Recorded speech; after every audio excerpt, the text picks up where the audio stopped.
What's up, y'all? NJB here. Welcome back to Freeport Tech Dynasty, week 9 of season 2. We're sitting at 5-2, coming off a tough loss to a quality Temple team on the road last week, and we don't get a chance to really take a rest or anything because we got 6-1 ECU on the road this week, 3-0 in conference play.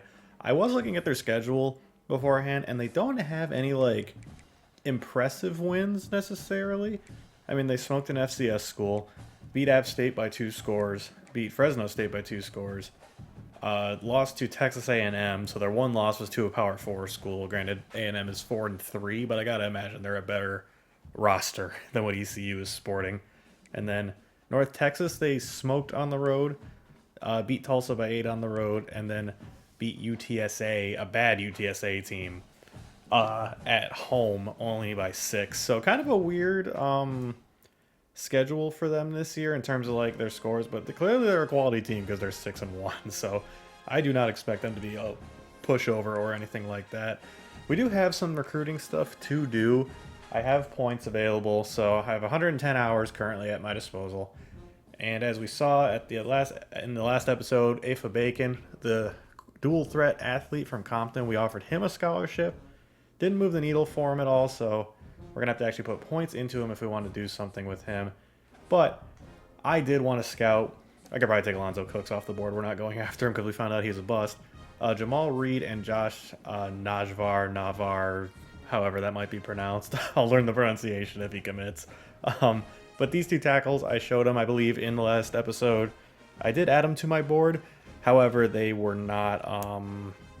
I prioritized getting a quarterback, or finding a quarterback, I should say.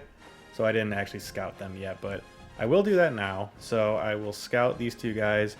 Fortunately, thanks to our OC having some recruiting upgrades, we only need 20 hours to scout both of them fully.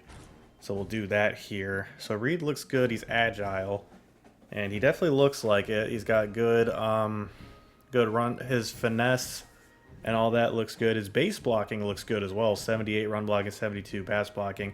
Obviously, his power is a bit lacking, and we don't even see what his strength is, but I can't imagine it's great, I guess, with him being an agile guy. But looks like he can move 6'7", 297. He's got great size, so he's definitely an interesting one. We'll look at Najvar next. We do have a pipeline for him, so if he's good, that would be pretty exciting. He's a pass protector archetype.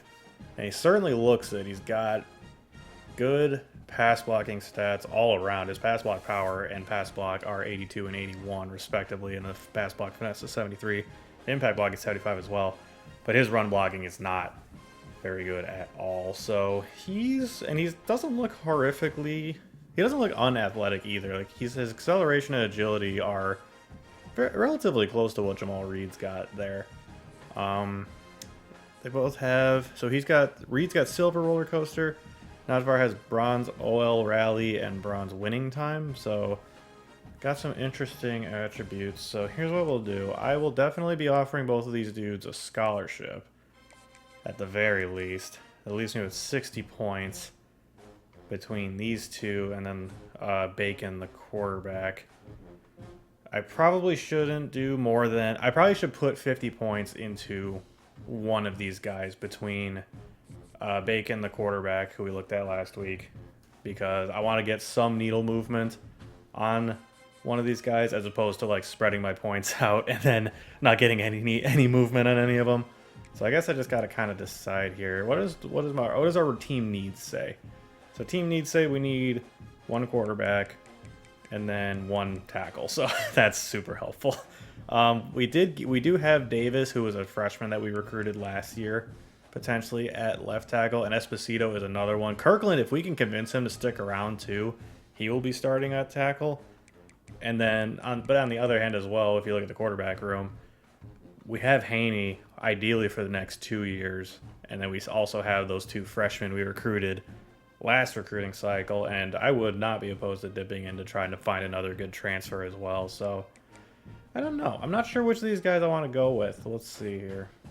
I think I'm going to send the house on Jamal Reed here. I like that he's a little more well-rounded in both pass blocking and run blocking. He just has to improve his power, whereas Najvar is going to come in with good pass blocking ability, but his run blocking is going to be less than stellar. I just like Reed's starting point a little bit better. So we're going to send the house on him. And then I have these 10 extra points, so I will just throw them into Afa Bacon. I don't expect it to actually make an impact on him or anything, but just so we kind of have points into him and I don't forget about it. So we're still going after the same cast of characters at every other position we've been going after. So hopefully we get like some commits here in the near future. That would be nice.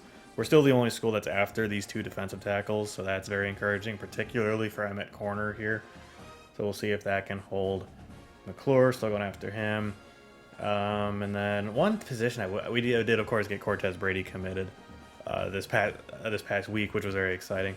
I do think I want to try and look at another corner. The problem is the cornerbacks go so fast in my experience, and there's very rarely like some real quality corners left on the board, or safeties for that matter. Like defensive backs go off the board so fast in these recruiting classes, so I don't know if finding other corners even going to be feasible, to be honest, but that doesn't mean I don't want to try at some point. But so hopefully we'll get some hours freed up at some point here, so that's something I could potentially explore.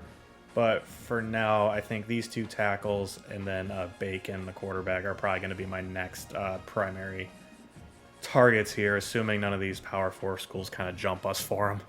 We're going to go white jersey, white pants this week, but then we're going to go with the black helmet on top, trying to change it up and do different looks every week. It's hard to keep track of sometimes, but I don't know if we've ever done this combination. And there is the Pirate. I do not know his name off the top of my head, but there is ECU. I miss the chrome purple helmets. I don't think these are them. I know they kind of brought back a normal purple helmet, but I think those chrome purple helmets that they had before were absolutely beautiful. That being said, they do still have some strong uniforms. As here come the Marlins, taking the field at Dowdy Ficklin Stadium, trying to get some momentum back after the tough loss last week. Superstar Jelani Watkins will have a chance to return this kick. He's been so good for us this year, and I thought there was a lane, but he is slung down. Coach Ropey on the sideline, getting the team ready. Looks like they think Faison and Burris are going to be our impact players for the day, and it's hard to argue, especially with Burris. He's been so good for us. Zion Chris back healthy again. Had to fight through some injuries last week against Temple, and he's going to take off and run here, and he's going to get the first down. I wanted to slide, but at the same time, I did want the first down.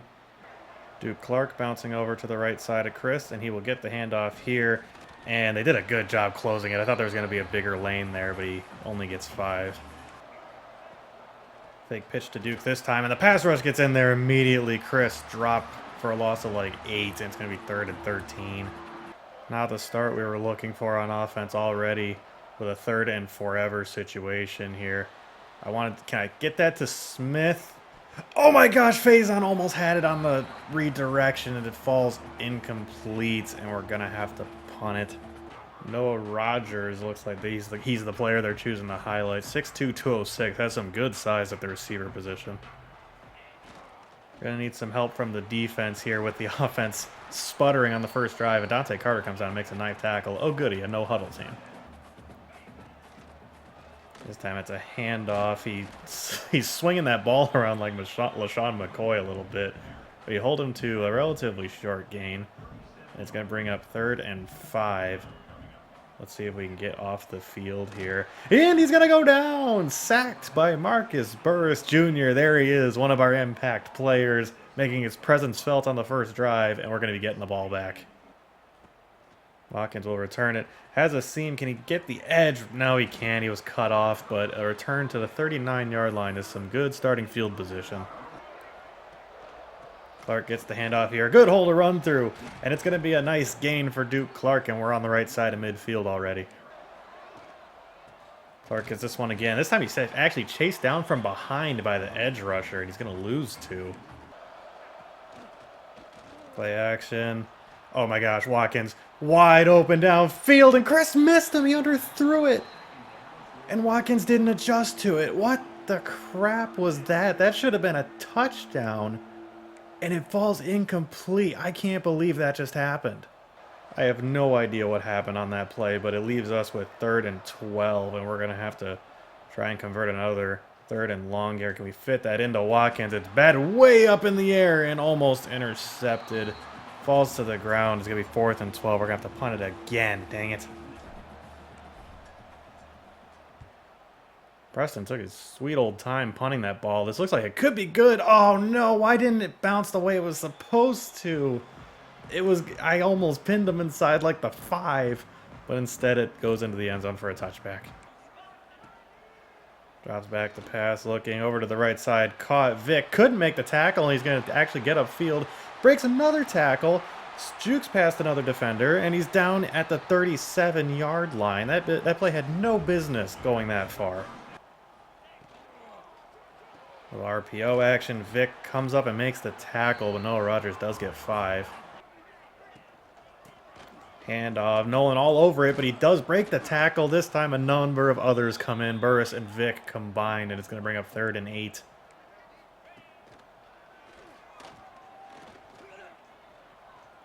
Just going to chuck it up to the back of the end zone. Brewer nearly picked it off, but it does fall incomplete. Thankfully, he didn't have a repeat of what happened last week when he gave up a touchdown on a throw like that.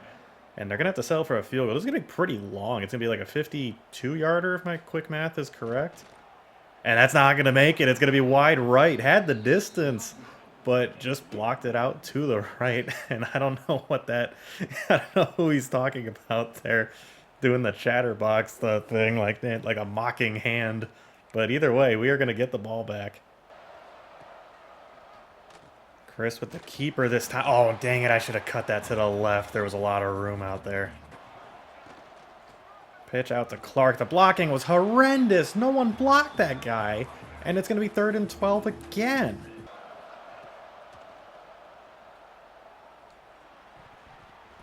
Oh, thought Blake had a chance at it, but it falls incomplete. And we're going to have to punt it again. Both teams are just waiting for the other one to score at this point. We can't do anything on offense. We keep getting stuck in these 3rd and forevers. Quick hitter over the middle tight end. Nolan just didn't get his hands on him at all there and actually let him get a few more yards. Quarterback looking to run, it looks like, but he's going to go down instead. Loses to Burris, I believe, again. Getting in there. It's going to bring up 3rd and 3. Can we get off the field? I got a bunch formation over on the right side there. It's a quick throw, and it's completed. I mean, Vic must have gotten beaten immediately off the line for that throw to be completed. Gosh dang. Over the middle, it's caught again. Nolan was he was in a position he should have been able to make a play on that pass, but just kind of didn't. Quarterback all kinds of time and hits his receiver over the middle again, and ECU is rolling on offense, and it's going to bring us to the end of the first quarter. We couldn't get any points on the board in the first quarter, and now ECU is looking like they're finally going to get on the board first here. And they are just passing the ball all over us. 5 wide for the Pirates to start this half. It's underneath to the tight end again. Foster gets him on the ground, but he gains 5. It's a handoff. Foster gets off the block, and he's brought back by Simmons, kept short of the line. It'll bring up 3rd and 1. I'm going to be aggressive here. It's 3rd and 1. We got to get a stop. It's a halfback direct snap. Dante Carter makes the tackle. 4th and 1, and they're going to go for it. 4th and 1. This would be a massive stop if we can get it. I'm going to bring everybody. It's a pitch, and Carter is there for the tackle. Doesn't get it. London Montgomery dropped for a loss of like 4, and we are going to take over again. We held him off the board. Clark gets the carry and nowhere to go. My gosh. I mean, I'm glad we got the stop, but we got to get out of our own end zone here. I'm just going to trust Broussard to come down with this somehow. He does not, and it's going to bring up 3rd and 11. Going to try Broussard again. This time he does catch it. A great catch and a great throw from Chris. And finally, we got a big play on offense. Now, come on, guys. Let's go score. Hand off to Clark, and there's a hole for him to run through. And he gets the first down to the 41-yard line. Oh my gosh, that looked like the right read, but the guy who was the read there kind of played both guys and brings Chris down for a loss of 4. Chris keeps it this time. Still not really any room, though. Only gets 3. It's going to be 3rd and 11. How many 3rd and 10 pluses have we had today? I feel like we've had at least 4 or 5. Oh, boy. Oh, it's intercepted. I had the route tree wrong in my head. I thought Smith was going to be the one cutting across, but it was Broussard. And that ends up getting bobbled right into the hands of the defender. And once again, we come up empty. And we cannot get anything right on offense right now. We cannot get on the board here. Fortunately, we've held them off the board, but I don't have any confidence that's going to continue. I just don't trust the defense that much. It's a handoff. Oh my gosh, Marcus Burris Jr., what a play.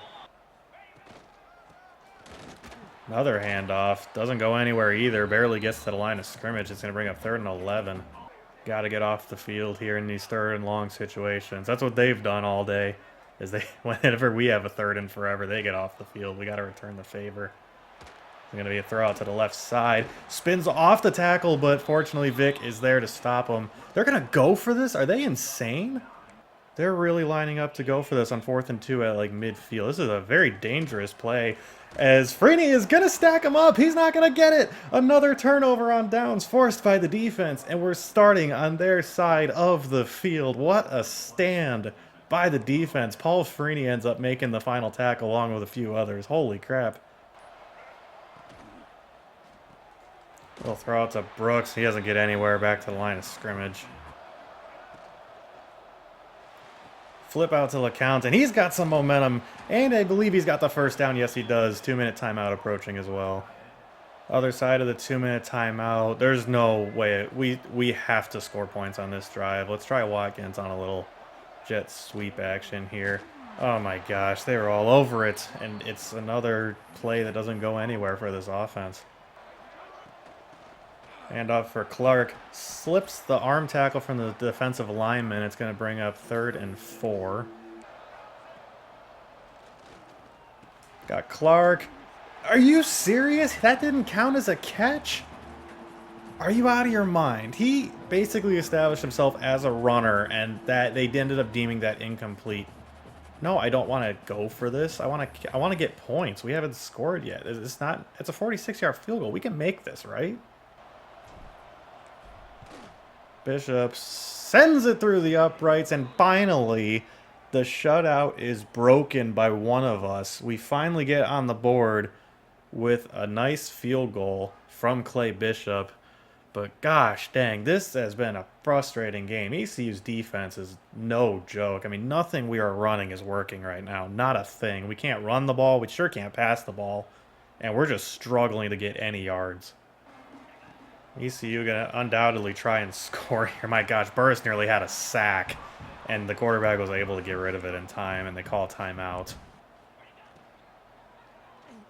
Oh, it's a big passing play over the middle. They call timeout. They're on the right side of midfield. I feel like they're gonna score here. Our defense has to stop them. Just under a minute left here for the Pirates. Oh, I didn't think he was gonna throw that. I was passing him off. And he does just let it rip, and they get a first down. Gosh dang. Another quick hitter over to the right side this time. They do only have the one timeout. I can't imagine they want to use it yet. They're going to run out of time, though. I mean, they've only got like 5 seconds unless they plan on... Okay, now they call their timeout. And now I got to imagine they're just going to kick the field goal. Looks like it, yep. Kicker missed one already. Does he have another miss in his system here as we try and keep him off the board? This time kicks it to the left, and I thought he might overcompensate, but no. It does go through the uprights. I guess there's a second left because they're telling us to return the kick. There is exactly 1 second left. So yeah, we'll just try and return this kick, I guess. Jelani Watkins fields it at about the goal line. And yeah, there wasn't really anywhere for him to go. And that's going to bring us to the end of the first half. A stunning score of 3-3 on the road here. And, I mean, thank God the defense has played as well as it has. They have -8 rushing yards on the game, but 170 passing yards. They are gashing us through the air. And there really is not much we can do about it right now, unfortunately. And yeah, turnovers have hurt, man. We definitely can't turn it over again. Possessions are going to be a premium in the second half. ECU starting with the ball here in the second half, as they are set to take, and they actually run the ball. And Nolan, that was a weird tackle that took forever, but Nolan did hit him right in the hole. But it took another guy coming over to actually finish the tackle on the running back. And he's got some running room. A weird hesitation, though. I'm not sure what he was doing there. And he gets the first down. All day back there for Hauser. He's going to take off, and the slide only gets 2. Kennedy was right there. Just a pop-up. And it's intercepted by Freeney. What a play from the safety. Moved over. I don't know what the crap that throw was from Caden Hauser. That was a horrendous pass to try to make, and Freeney makes him pay for it, goes up and takes it right from the receiver, and we've got the ball, and please, guys, can we get a touchdown? My gosh. Duke Clark gets his first carry of the second half. He's got some running room, cuts it on the outside. Duke Clark, does he have the speed? I don't think so, but he's down inside the 15, finally forced out of bounds. What a run from Duke Clark to open up the defense finally, and we are in the red zone. Let's punch this in for a touchdown now. 56 yards on that carry for Clark. What a run. Clark gets the carry again, cuts it, and he's down inside at about the 2 rather, and he's got first and goal. Jalen Brooks in the game now. Duke Clark's got to be gassed after those 2 carries. Brooks fighting, couldn't get in, down at the 1. Duke Clark back in the game, and my gosh, what the frick, they were ready for that, and Peyton Kirkland got injured on the play. And it's going to be 3rd and goal from the 2. Oh my gosh, if we can't punch this in. 3rd and goal from the 2. Chris drops back. He's got running room. Touchdown! Zion Chris just took it himself, found a little gap in the defense, and it's a touchdown. Finally, we're up 9-3 here in the early stages of the second half. I wish Clark could have gotten the touchdown himself, but is what it is. Peyton Kirkland has bruised ribs. Will return soon, so we'll sub in whoever for now. But Zion Chris finally gets us in. I would have been so mad if we had to either settle for a field goal or like get stopped on 4th down or something there. But we got our touchdown. We've got the lead. Let's get one more stop, and then we can really try and seize control here. It's a handoff to the running back. Dante Carter made a nice play there. It's another handoff. There's a huge hole for him to run through. Vic comes over and makes the tackle. Hauser just a throw over to the left side, and Noah Rogers gets 6. It's another handoff. Kafka comes off the edge and brings him down. 3rd and 4. Hauser drops back looking. Knocked down. Incomplete. I thought Foster had a chance for the interception, but I will gladly take a stop, and they're going to have to punt it. Oh my gosh, what a shank from the punter. It's out at the 36-yard line. That punt had to be going less than like 20 yards. There's no way. To hand off to Clark, who had a huge drive to get us our touchdown on our last possession, and gets us to 2nd and 1. Got LeCount, and that's a first down for the Marlins, and we are in their territory now. Offense finally finding its footing a little bit here in the second half. That's Zion Chris's 100th completion this season, so good for him. Pitch out to Clark, gets the edge, and he's got another first down.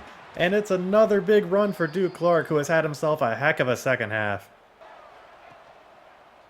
Another handoff for Clark, outside run this time, cuts back inside, and it's going to be a solid gain of about 7.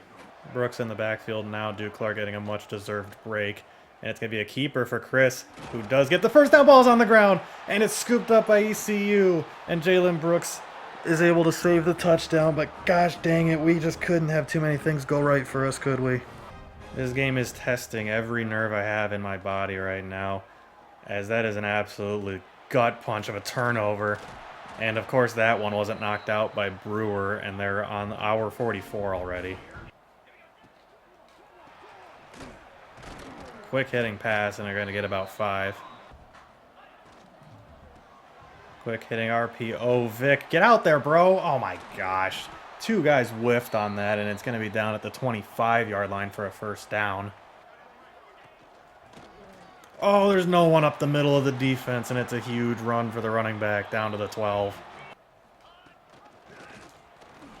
Dante Carter flew through the line to make that TFL. It's a handoff for the running back. What? How did he get through that? And it's a touchdown for ECU. Wyatt Foster was there, and I don't know what happened, but the running back was able to get past him. And ECU is going to tie this thing up with a minute left. In the third quarter, that fumble by Chris was absolutely brutal for our chances of putting this game away early. And instead, we're going to get the ball back in a tie game now, 10-10.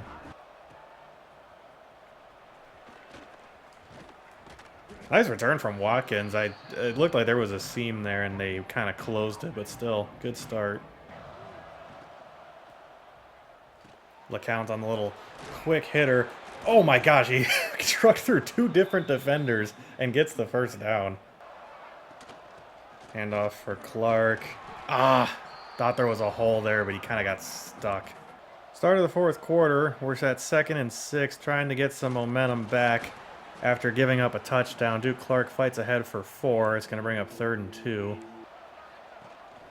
Oh gosh, speed option. They were all over Chris, but Clark does get the pitch and does get the first down. A nice run. Oh boy, that was a huge play for the edge rusher there. And Chris is actually going to get downfield. I was just trying to get a little bit and just not get sacked, but instead it's a nice scramble and we're down to the 20. Clark with the carry, lots of room, cuts to the outside, fighting down inside the 5, down to the 2 they say, and it's 1st and goal. Hand off to Clark, and nowhere to really go. It's going to bring up 2nd and goal. We're going to motion Watkins over here, and then we're actually going to throw it to Brooks, kind of like a little screen pass of sorts. And if he can get the edge, he does! Touchdown! Marlins back on top. Jalen Brooks comes in to spell Duke Clark and ends up stealing the touchdown. But it doesn't matter who scores it as long as someone does. And we are going to be up a touchdown once again here in the fourth quarter.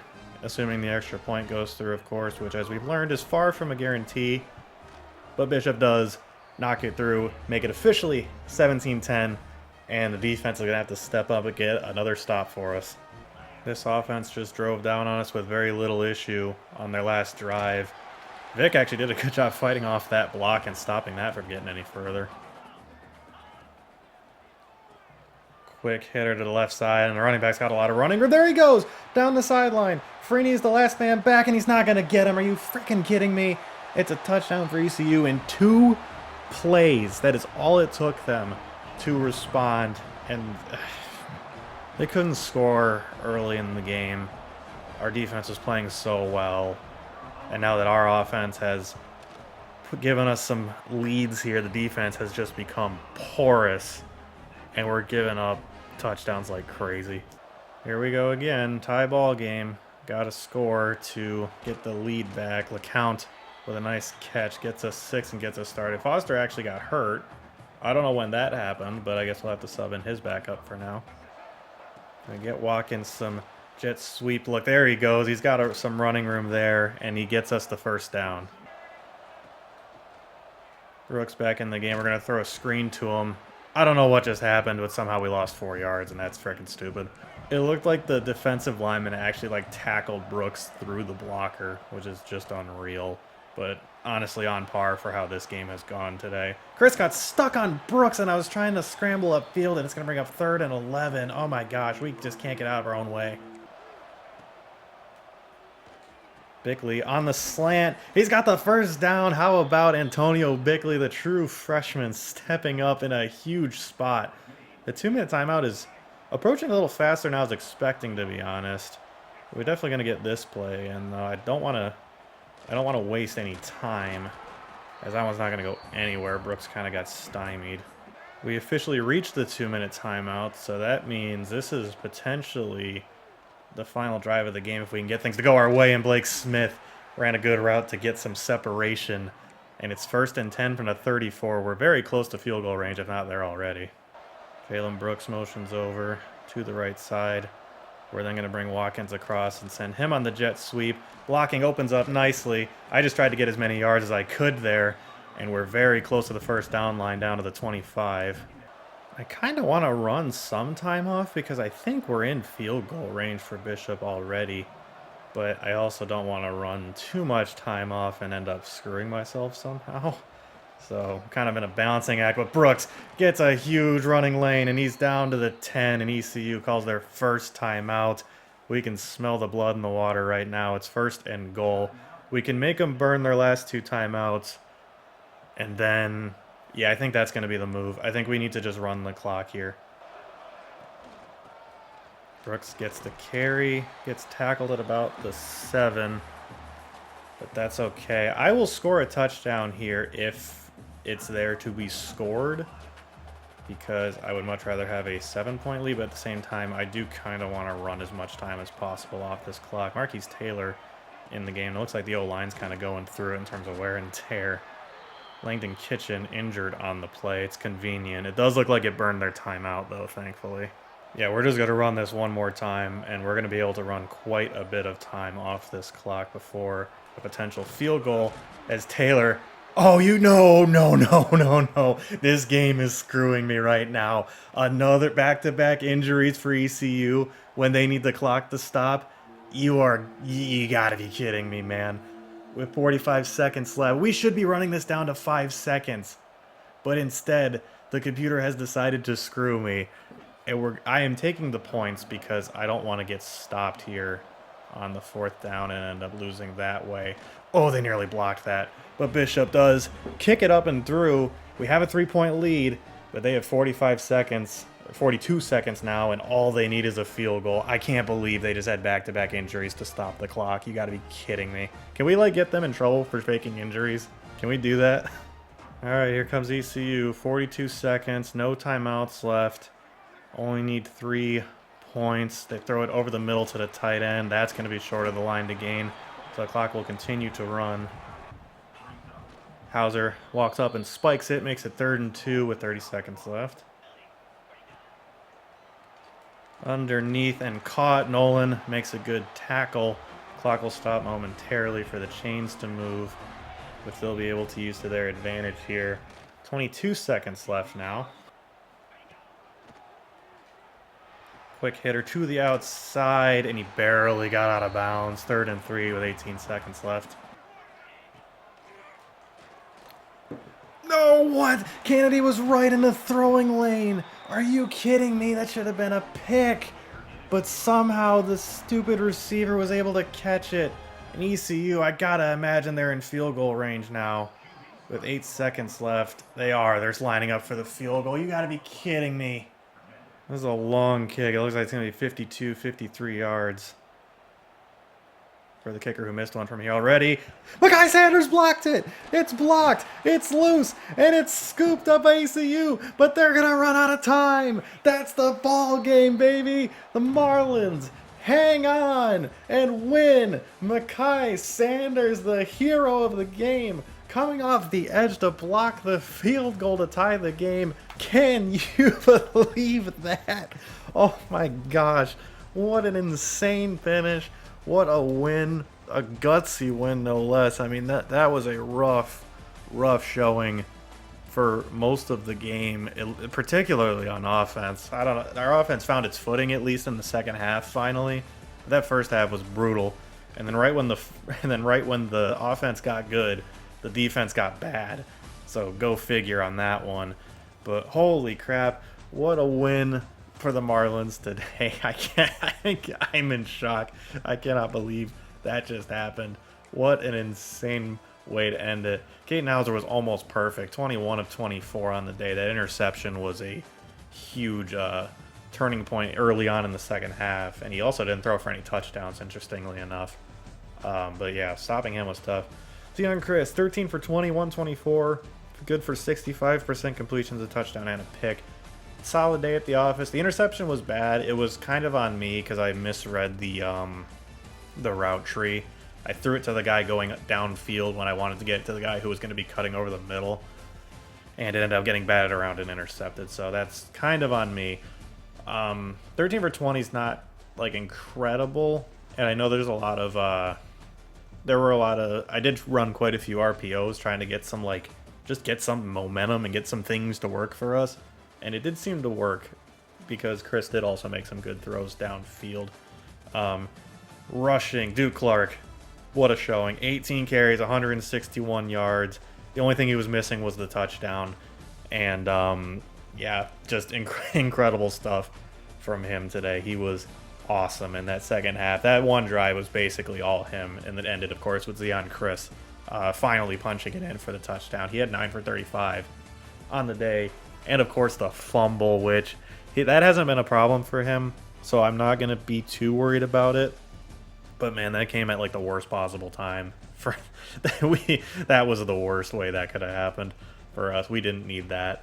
Jalen Brooks, 4 carries for 21 yards. He was solid in backup duty. Marquise Taylor got in at the end. I guess wear and tear got the best of Clark late in the fourth quarter.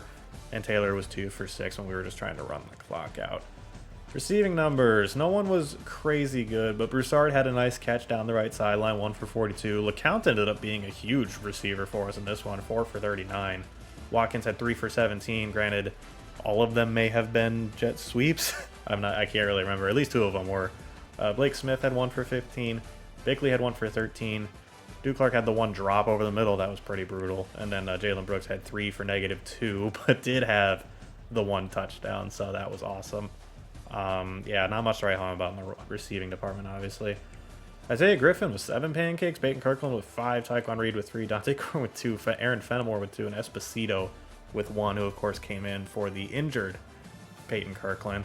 Well, he seems to be okay. I don't think it's going to be long-term injury, but it sucked to lose our best offensive lineman in any capacity. Dante Carter, wow, 10 tackles for him. What a showing. Followed by 8 from Foster, 8 from Marquez Vick, 8 from Jason Olin, and 7 from Micah Brewer. Man, oh man. I mean, those no-huddle teams, they run a lot of plays, obviously, so there's a lot of tackles to be had.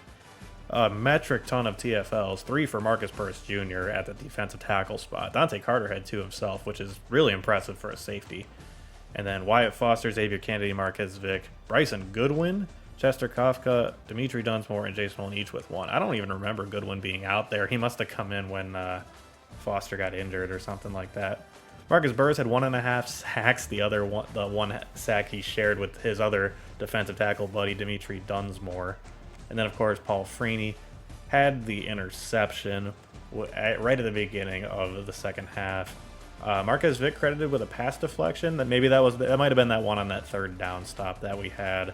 No forced fumbles, obviously, but of course, Mekhi Sanders, who played a little bit of corner for us this year when J.D. Drew got injured, now back at his spot on special teams, and he blocked the game-winning field goal. Not game-winning, the game-tying field goal, the potential game-tying field goal, but what a play by him in that moment. It was a huge moment. He had missed from that distance before, but he definitely had the distance on it. He just pushed it to the right. It felt like he had made another one earlier. It felt like I just felt like that kick was gonna go in, but we never got to find out because Sanders blocked it, which was just incredible. Oh my gosh, I nearly jumped out of my chair when he blocked it. That was so exciting. What a play from Mekhi Sanders to win us the game.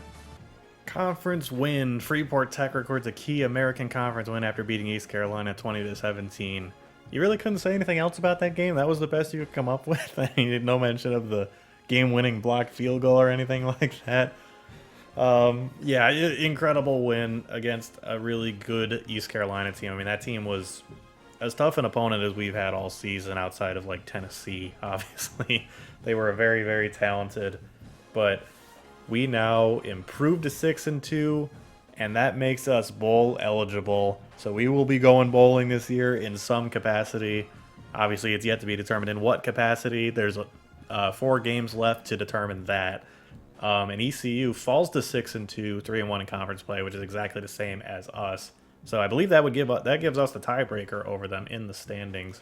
I guess we can see next week where that puts us after all the other games this week, Sim. But yeah, incredible, gutsy win, ugly win in a lot of ways. The second half was better, obviously, because the offense got going, but the defense got worse, so it wasn't all better. But yeah, heck of a win for the team. We'll send on ahead and see if we get any recruiting news before we wrap this one up. Oh, we do have some recruiting news. Alonzo Gage, the 3-star right guard from Little Rock, Arkansas, commits. He was one of the 2 guards we've been going after all season, not off season, all season rather. And Blizzard is the other one, and he already has committed, so that means we got both guards that we wanted. So that's very exciting. I will always be happy about improvements along the offensive line. Welcome to the class, Alonzo. We have another one as well, Tavares James, the running back from Indianapolis, Indiana, the 3-star, the low 3-star. I think that's worth noting. He's very lowly rated. However, he has like 92 speed or something like that already, which would make him among the fastest in our running back room, if not just outright the fastest.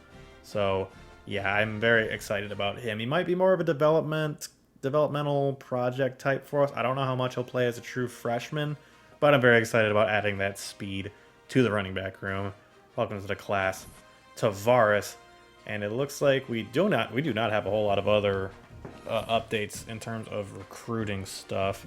Still a lot of guys threatening to transfer, which is it's a bummer, but it's not over yet. You never know. Maybe somehow these things will improve and they'll end up sticking around. Conference prestige isn't going to change, obviously, but it looks like Kirkland wants to go Power 4 after this year, which if he does, he does, but that would really suck for sure. And then in terms of the other stuff, we'll see. Simmons had a quiet game, actually, now that I'm seeing his name. I don't remember calling his name much at all against ECU. But it looks like Trevor Kalu has reached his top 5. One of the 2 defensive tackles we're going after. We are still the only one that's offered him a scholarship, so that's nice. Maybe we can keep running away with that one. That is going to do it for us this week. We got Memphis coming to town next week. We're back at home. That will be nice. We're going to have a lot of recruiting hours to play with now. So I'll divvy those up as I see fit. Maybe add another guy or 2 to the board, depending on how many I have. But I'll have to figure all of that out. But I'm definitely going to do that next week. I'm not about to do that right now. But yeah, thank you for joining me this week. Huge win against ECU. Nice to get back in the win column again after the tough loss to Temple. And we'll see if we can keep it going and maybe get some revenge on Memphis this year after last year's loss to them, but we will have to see. Thank you again for joining me. Love and appreciate each and every one of you, and I'll see all y'all in my next episode. Later, y'all.